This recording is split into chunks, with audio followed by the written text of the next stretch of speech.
China should not invade Arunachal Pradesh. That's totally unjustified. There was no place for that. I condemned it very strongly. There can be no violence against an embassy, against a consulate in America. Of course, Air India buying almost 200 planes from Boeing, very important for the American economy. Well, it was extraordinary. First of all, the meeting with Amitabh Bachchan was such a extraordinary moment. He spent almost an hour.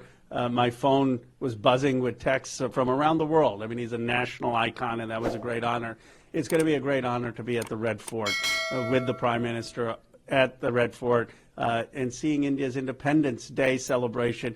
As you know, my grandfather spent years in jail with Lala Lajpat Rai, his movement in 1930 and 31 after Lala Lajpat Rai had been killed and in the 1940s. So to see India's independence as a member of Congress is a great honor. So how do you see the relationship between two countries? Because we just had a successful visit of our Prime Minister Modi, and we also expect President Biden to be here for the G20. How do you see that relation, especially in defense sector?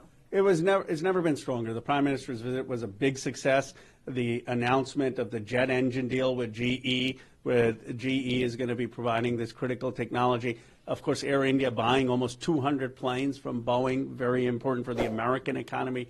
And as a chair of the U.S.-India caucus, I'm going to continue to make sure that India has access to the critical technology like Israel, like Japan, like South Korea, like our key allies.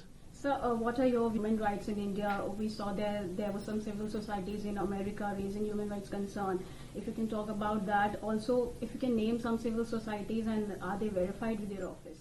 Well, I believe that both America and India are important democracies, that they have to move towards becoming even better democracies. And that means recognizing pluralism, recognizing minority rights, making sure that every person is treated with equality. And these are conversations as good friends, as allies, that we need to continue to have with respect. I will say I have had these conversations in India, and they've been welcomed. And people like Raju Harini, the famous director, has been very thoughtful about making sure India has a creative space, a space for dissent, and the government has been welcoming in me having these conversations. So how significant is it when we know that we have China getting aggressive in our Indo-Pacific? We also have challenges in our northern border. How do you see that? Well, it's very important that we keep India's sovereignty. I mean, China should not invade Arunachal Pradesh. That's totally unjustified.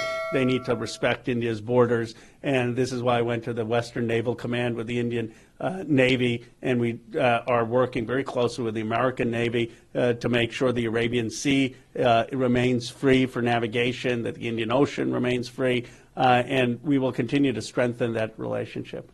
So in United States, we have seen the Khalistani separatist attack on our Indian consulates in San Francisco. As an elected representative, what are your views on that? It was unconscionable. There was no place for that. I condemned it very strongly. There can be no violence against an embassy, against a consulate in America. And there's no space for a separatist movement.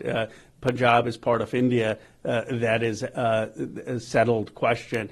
We need to make sure everyone is treated equally, whether Hindu, Christian, Sikh, Muslim, but Punjab is a part of India. So recently, U.S. President Joe Biden has ordered America's investment sector. What are your views on that? It's a very narrowly and thoughtfully crafted policy. Basically, President Biden isn't saying that China can't import American goods. He's just saying that they can't get the most critical design and most critical tools to make the most critical chips that could be used for military resources. And I'm glad that he's done that. So we have a G20 summit in September next month, and as we speak, we have Russia-Ukraine conflict still going on. How do you see the relationship between these two countries, and how can India bring a difference in the table? Well, India has a great opportunity for leadership. They have condemned Russia's invasion of Ukraine. I mean, you can't just get up and invade another country. We need to have Ukraine's sovereignty restored, but there also needs to be peace. There needs to be a ceasefire. Otherwise, this is affecting wheat prices. It's affecting oil prices, not to mention the loss of human life. And it is stalemated right now with all the mines there and the counteroffensive not breaking through. So hopefully India can play a role in getting a just peace.